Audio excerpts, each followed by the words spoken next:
Thank you all for joining us for the first session of the day, one of the first sessions for the day. Today, we're going to talk about building a classroom library in a global community.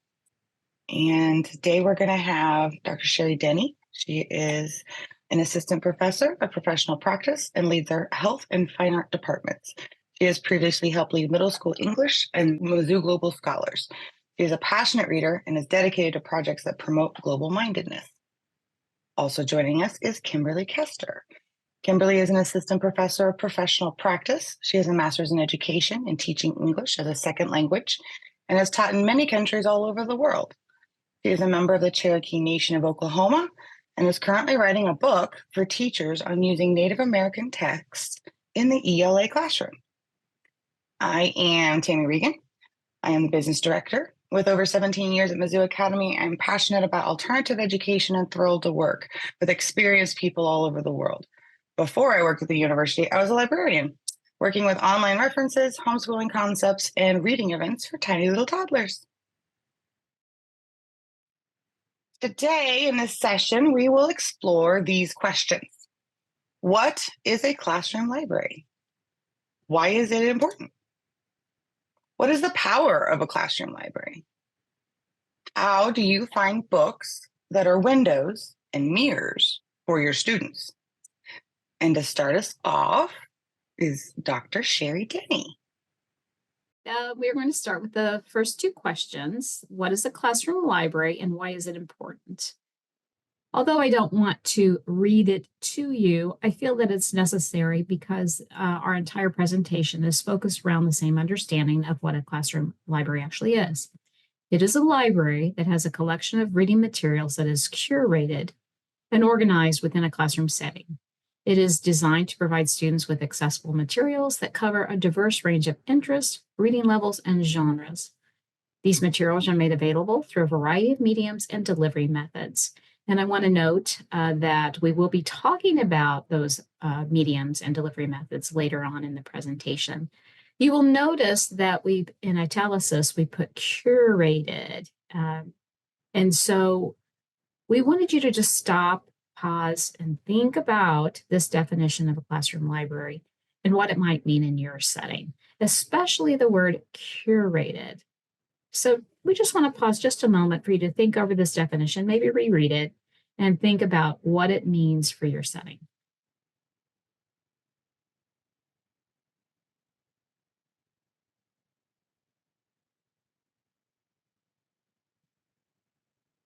All right, why is a classroom library important?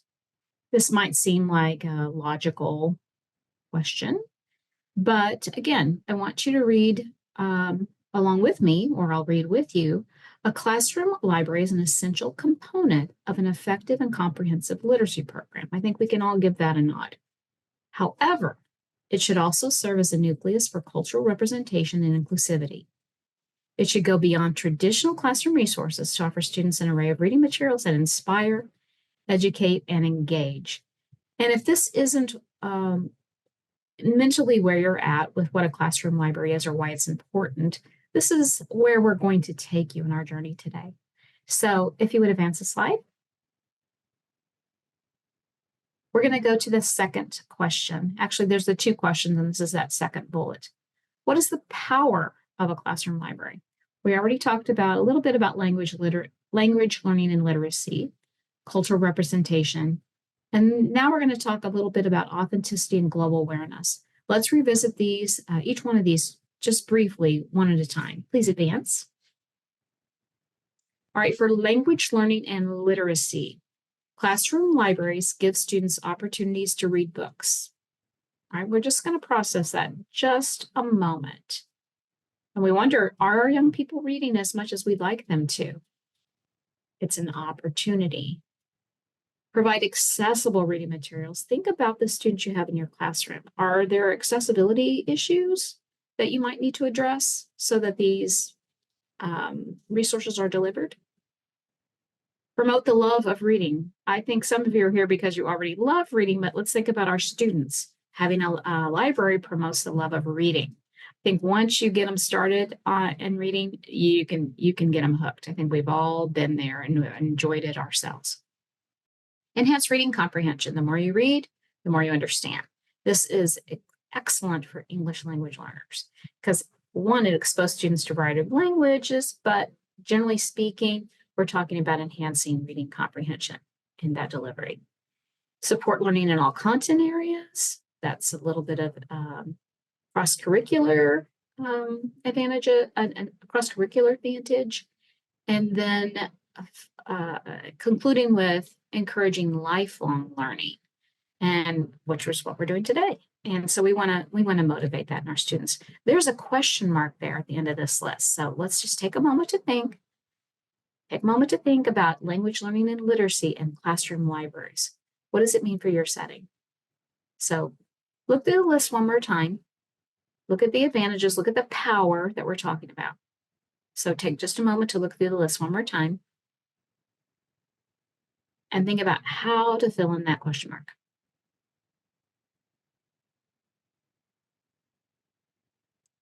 Again, we're talking about the power of a classroom library.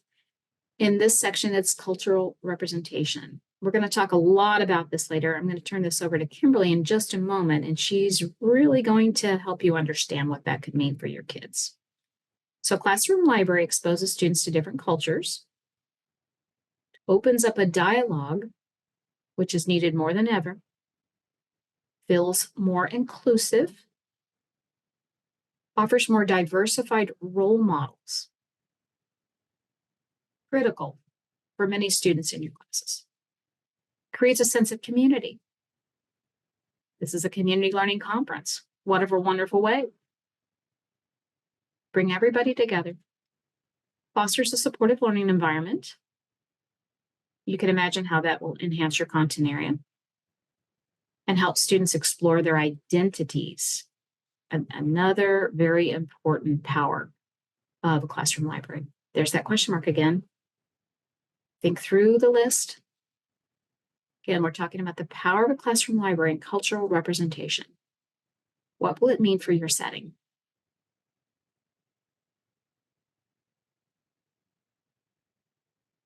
That final bullet point was authenticity and global awareness. You might already be thinking, don't those overlap just a little? Yes, they do. But at the same time, there's distinct advantages to curating a classroom library that offers authenticity and global awareness. So it promotes genuine understanding, new perspectives, my favorite, a sense of curiosity and motivation for learning. Love curiosity. Cultural competence and responsiveness, real-world connections. I think we all can see the advantage there, the power there. Preparation for the future, absolutely. The world our students will live in. Global citizenship. So that's how classroom library promotes authenticity and global awareness. There's that question mark. How can you promote authenticity and global awareness in your classroom library? How do you bring the power to your classroom library? How would you fill in that question mark?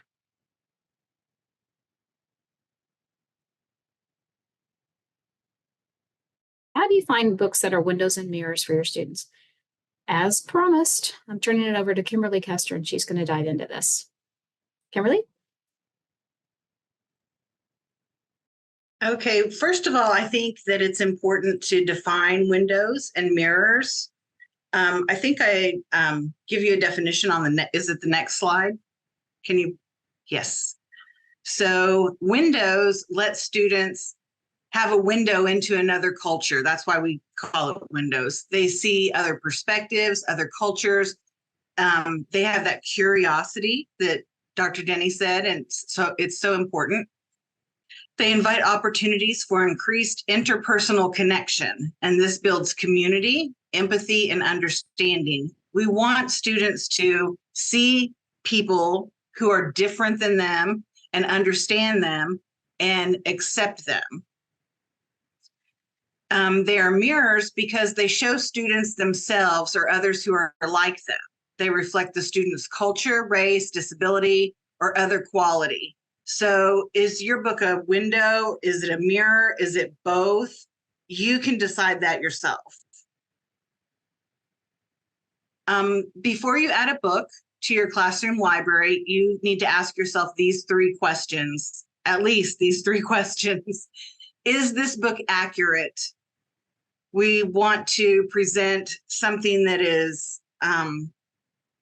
true, nonfiction, and something that is an account of, it doesn't have to be nonfiction, I guess. It can be fiction, but we want to present them a valid window or mirror to another culture. Does this book represent members of my classroom? And only you can answer that because you know your classroom. What is the purpose of my classroom library, and will this book fulfill it? So your classroom library can change. It doesn't have to stay the same all the time. Maybe you can say this week or this semester or this quarter, my classroom library needs to be about historical figures. Maybe it needs to be about science and math. Anything that your classroom library needs to be, you have to decide that on your own. It's something that's unique to each of you. So this is the interactive part of our presentation. So in the chat, if you will select the books that you would choose to include in an authentic, globally minded classroom library. The first one is The Bronze Dog by Li Jian. The second is Pocahontas, The Voice of the Wind, which has been adapted by Disney. The third is Fry Bread, and it is written by Kevin Noble Maillard. And the last one is Sosu's Call, and it was written by Mishak Asari. So think about those for a few seconds, and which ones would you want to have in your classroom library? Think about the questions that I gave to you before. Is this book a window or a mirror? Is it appropriate for my class? Am I offering my class what they need to be exposed to? Am I offering a book that's authentic, that provides a voice to a population that is either represented in my class or needs to be represented in my class? Okay, I'm going to go over each of the books and tell you why it would be a fit or why it would not be a fit. Can you go ahead and Kimber, go to, yes. Yeah, real quick, we do have activity in the chat. Almost Okay. everybody is in agreement that number 2 is the one they would not put on a culturally or globally minded library. So they have 1, 3, and 4 picked. That although we do love Disney. It's been established we do love Disney, but yes, yeah, number 2 is not the correct book. It is not the correct book. So if you chose 1, 3, and 4, that is correct. Number 2 is not a good choice, and we're going to talk about why that's not a good choice. So The Bronze Dog is written by Li Jian, and it's bilingual. We know this is a great exposure to another language, to another writing system. So even if your kids in your classroom do not speak Chinese, they cannot read Chinese, it's still exposure to another language and another culture. It is a Chinese subject written by a Chinese author. So we know right there that tells us that it's authentic because you don't want to misrepresent your own culture. It is edited and designed by the Editorial Committee of Cultural China. So a lot of these books have won awards, and when they are granted or they win these awards or they're put on a list, those lists are very important. We need to look and see what they were awarded and why. I gave a website there for the book, and you can read about why it was chosen by the Editorial Committee of Cultural China. So the second one, we were all in agreement, did not fit. This is because it's a Native American subject, but it's not a Native American writer. There were some writers who worked on adapting this. It was edited by Justine Corman and adapted by Disney, but she is not a Native American. She is just an editor, well, not just an editor, but she is an editor for Disney. She's done the Lion King books, several Pocahontas books, and, you know, a lot of different cultures are represented, but she's not Native American, and this is a Native American subject. It is historically inaccurate, so it gives students a skewed perspective of an event, because we know, if you know anything about Pocahontas, that she didn't marry John Smith, which she does in the movie. It wasn't a romantic situation, which it was in the movie. We won't even go into like the talking animals and all that stuff. But I did give you a website, and it tells you the true story behind Disney's Pocahontas. And that's a great way to kind of choose another book that maybe will fulfill this need in your classroom. This is a Native American subject written by a Native American author. It's winner of the 2020 American Indian Youth Literature Picture Book Award. And I would like at this time to tell you that picture books and read aloud books are good for everyone. They're not just for elementary age students.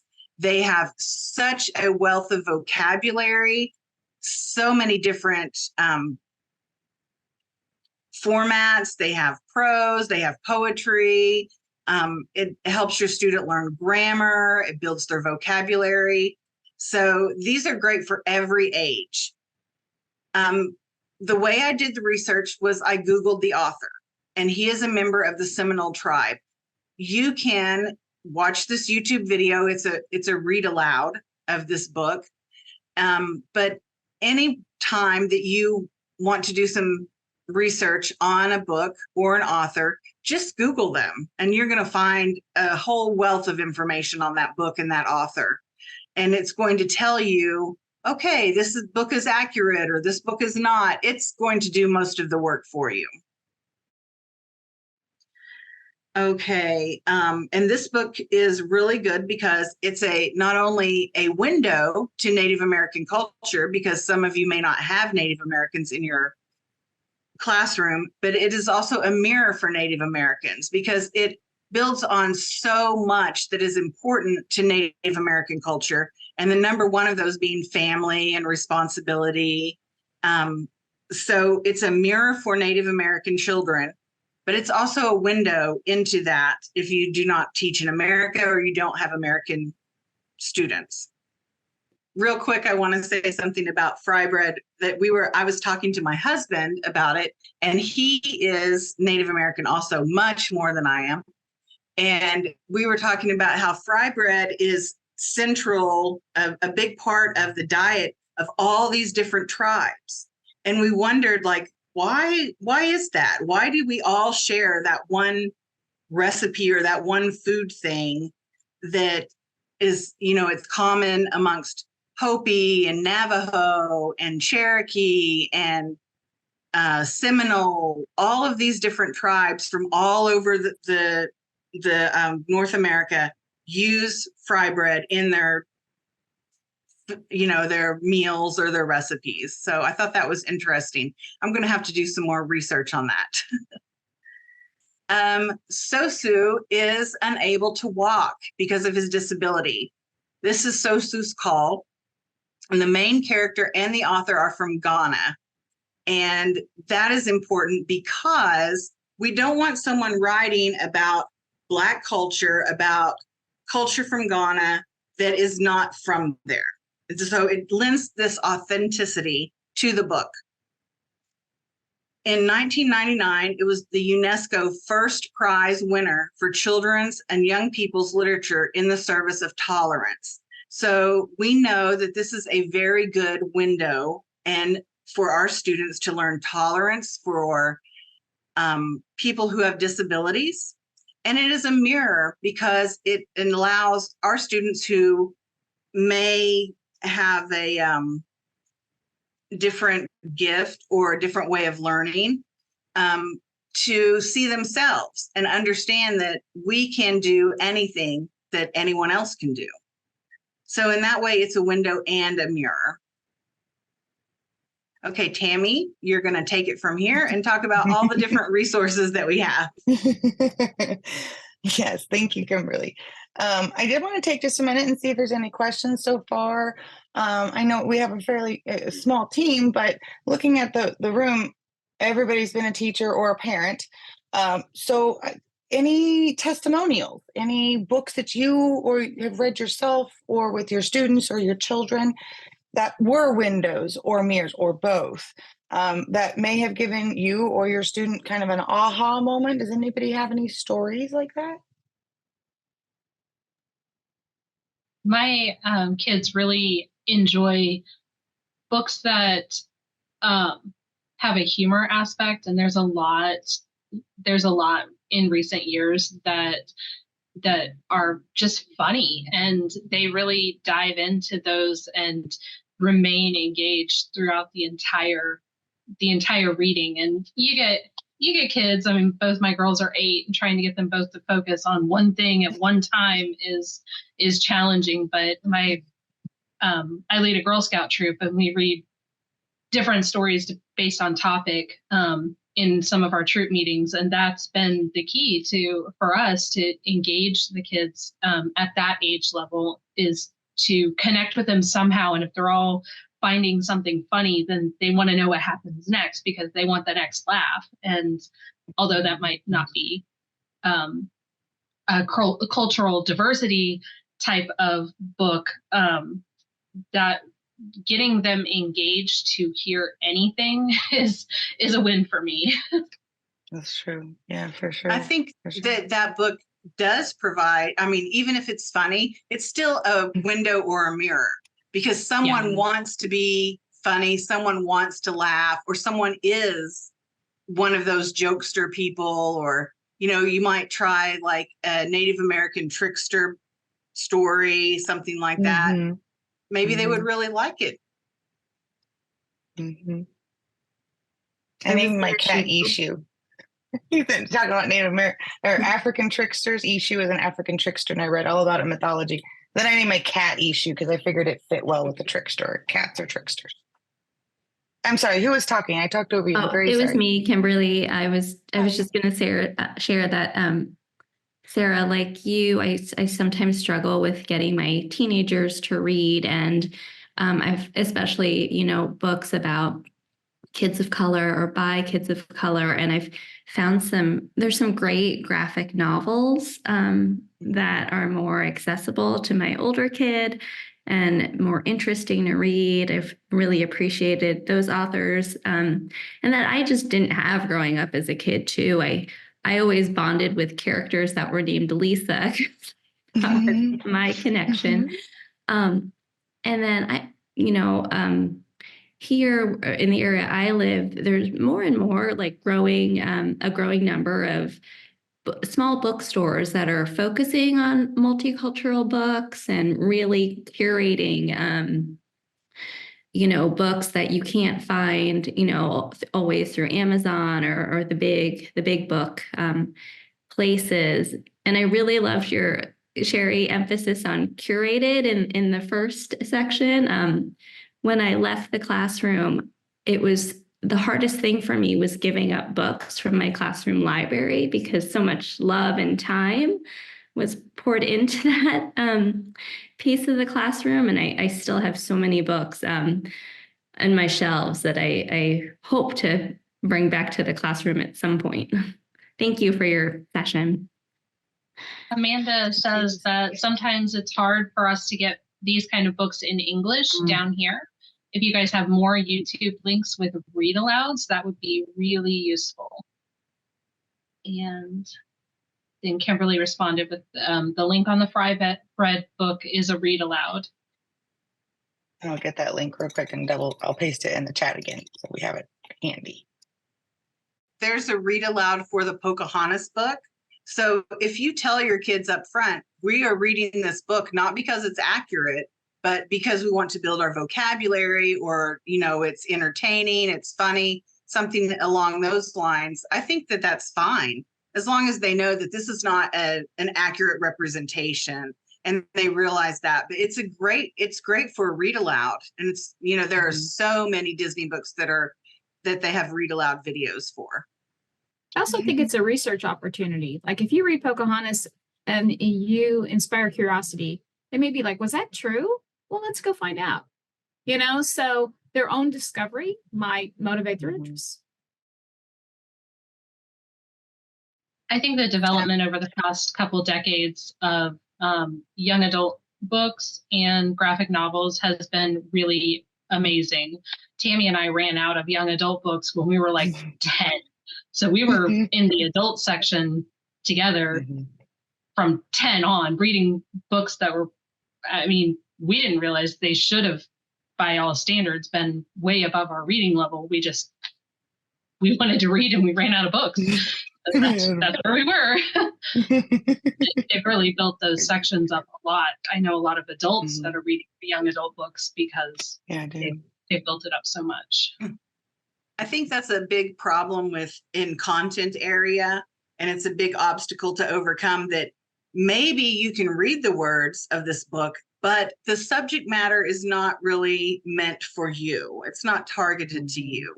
And so, like Lisa said, the graphic novels and all of these different genres that are coming about and being written, I think that's great. It's a wonderful opportunity for different levels of readers. And you can learn so much just by looking at pictures and not even reading the words. Especially little kids. When I was at the library, I did toddler time. And we had a family who had an adopted child from, I think it was Ukraine. She was 2 and she didn't speak any English. But the adopted parents brought her to toddler time. And there was always decorations on the walls for the toddler time, circuses or whatever. And she loved sitting on my lap while I read it, even though I read the book the other way, so everybody in the room could see. She wanted to sit on my lap and help me hold the book.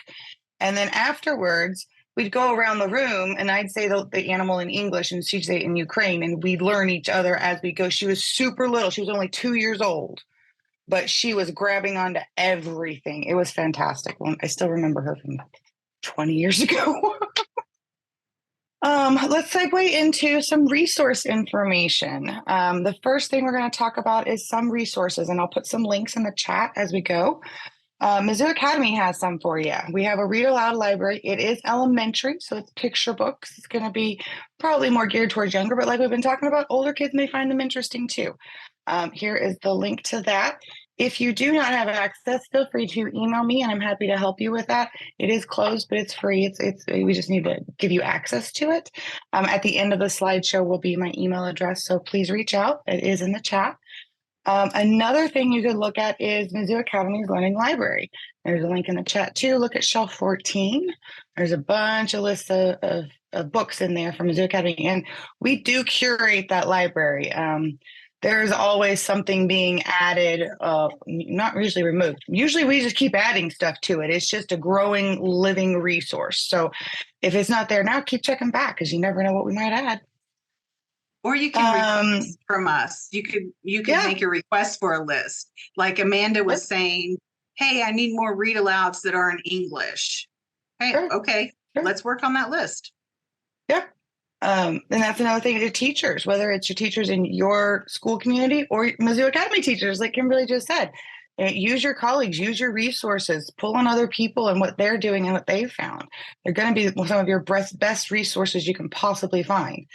The courses, whether it's curriculum from Mizzou Academy, a lot of our curriculum has really good books and exercises to read through.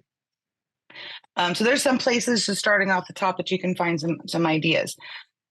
Your colleagues at your school and your school community, we've talked about cross-subject and interconnected ideas and things like talk to your teachers.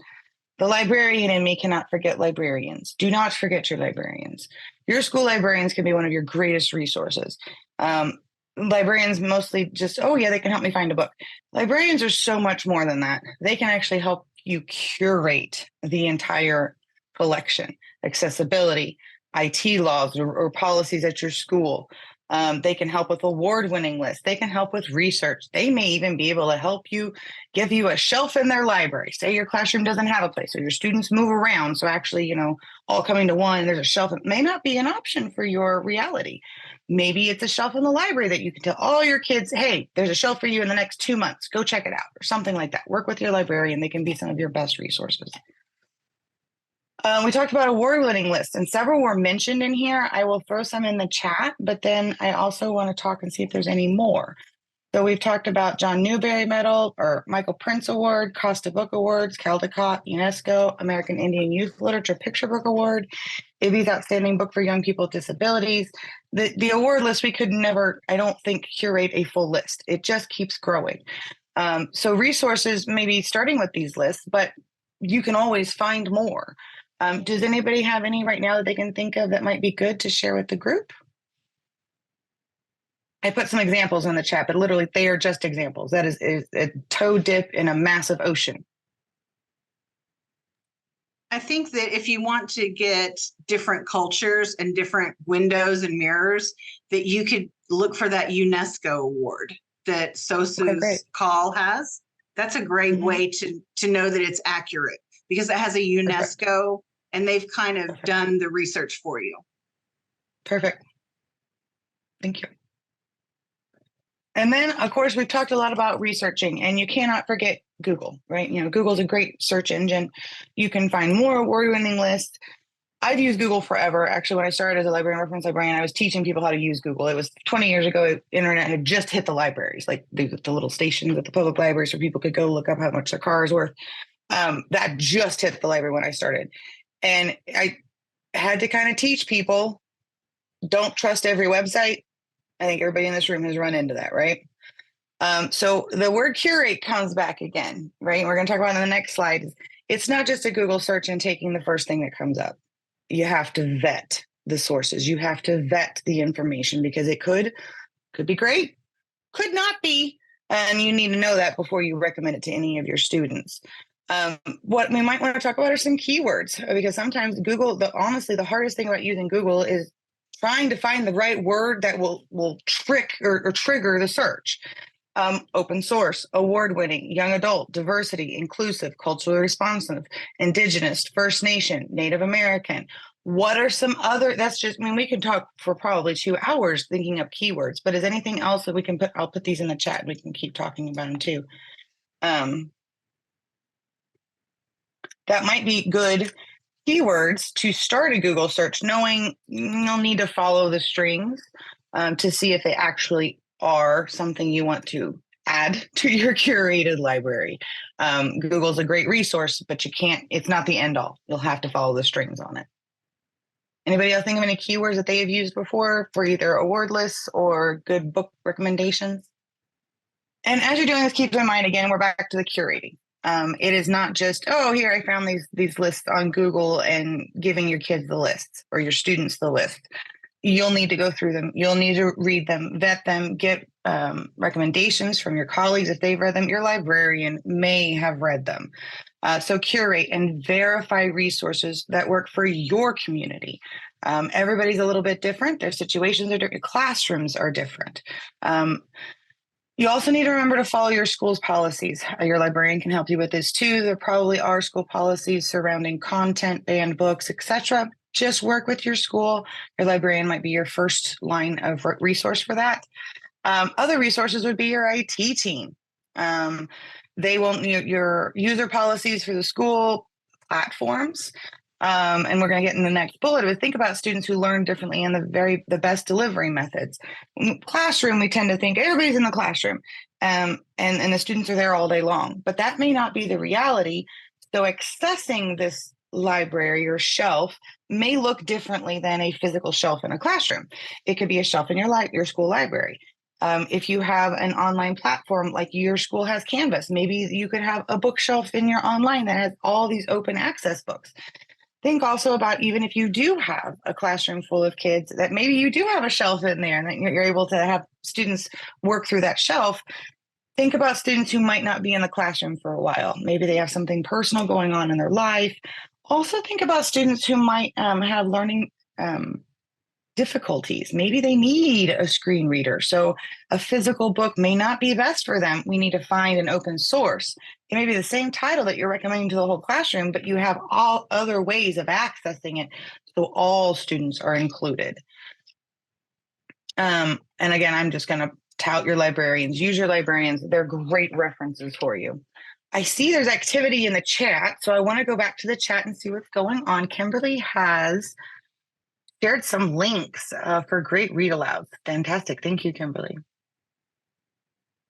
And Lisa too. Thank you very much. Has anybody had a classroom library in any shape or form before? I've had one, but it's in secondary English because that's what I taught in the classroom. And it was difficult to, like I said, find that content area that was approved by the policy of my school, and it was available. I taught at a school, I can't remember if it was in Kentucky or Tennessee, and it was when the Twilight books first came out. And a lot of parents did not like those. They felt that because of, their view, those were not appropriate. So we couldn't, our school policy said we could not have those even in our classroom library. So I think it's important, and, Tammy, this is again where your librarian can help you to know what is accepted and what is not. Because you don't want kids just saying, oh, here's some books, put them in the classroom library. You have to think about your purpose and what you want your kids to see, because that's unique for all of us. Mm-hmm. Thank you. I also, I think back to my own experience as a student, and one of my favorite things, after we came back from lunch, the teacher turned down the lights. We all sat in our desk and she read to us. And those are the fondest memories I have. And sometimes there were books that I wouldn't choose for myself. But as we know, as avid readers, a story will just capture you. And I think don't discount your own voice being that read aloud, and the personal touch that comes along with that. I think it's time to put down the technology and connect, and that whole idea of community learning can take place right in your classroom. So it's fun. It's fun. You get to the end of the chapter and they're like, what happened? And you think, well, you got to wait till tomorrow. So create your own suspense and motivation and curiosity. Thank y'all. Thank you very much. Hope you have a great day. You too. Let us know if you have any questions. This recording will be available later.